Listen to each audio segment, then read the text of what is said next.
কুরবানি এমন একটি ইবাদত যে ইবাদতের মাধ্যমে আল্লাহ সন্তুষ্ট করা যায়। কুরবানি এমন একটি ইবাদত যার মাধ্যমে আল্লাহর আনুগত্যশীল প্রমাণ দেওয়া যায়। কুরবানি এমন একটি ইবাদত যার মাধ্যমে ত্যাগ করার মানসিকতা তৈরি হয়। কুরবানি এমন একটি ইবাদত যার মাধ্যমে তাকওয়াশীল হওয়া যায়। অতএব সম্মানিত উপস্থিতি, আমরা যারা কুরবানি করব বলে নিয়ত করেছি, আমাদেরকে ইতিহাস মাথায় রাখতে হবে। আল্লাহ সুবহানাহু ওয়া তাআলা এত সন্তুষ্ট হলেন, এত খুশি হলেন, আর খুশি হওয়ারই কথা আপনি নিজেতে ভাবুন। এগুলো কাহিনী পড়তে শুনতে বলতে ভালো লাগে, চোখ বন্ধ করে নিজের সন্তানকে নিয়ে ভাবুন।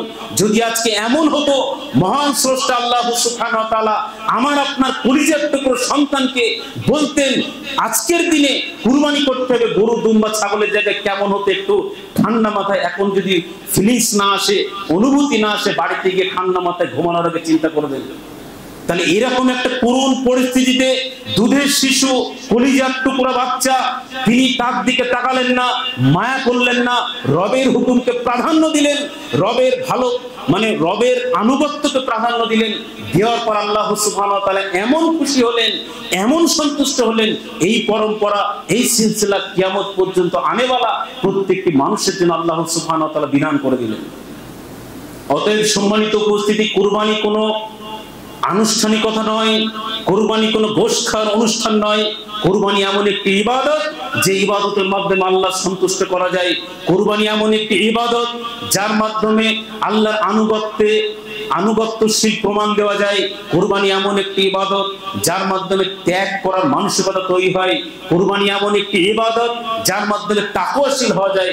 অতএব সম্মানিত উপস্থিতি, আমরা যারা কুরবানি করব বলে নিয়ত করেছি, আমাদেরকে ইতিহাস মাথায় রাখতে হবে যে আল্লাহ আমাদেরকে ভালোবেসে, অনুগ্রহ করে, স্পেশাল ভাবে গোশত খাওয়ার সুযোগ দিয়েছেন। শুধু তাই নয়, এরকম একটা কঠিন পরিস্থিতি, কঠিন পরীক্ষা, যেটা আমাদের জাতির পিতা ইব্রাহিম আলাইহিস সালামের কে আল্লাহ সুবহানাহু ওয়া তাআলা নিয়েছিলেন, ওই পরীক্ষা যদি আজকে আমাদের ফেলতেন, তাহলে তো কয়টা মানুষ পাস করতে পারতো আল্লাহু আলাম, আল্লাহ ভালো জানে। আমার তো মনে হয় খুব কঠিন ব্যাপার হতো পাস করা।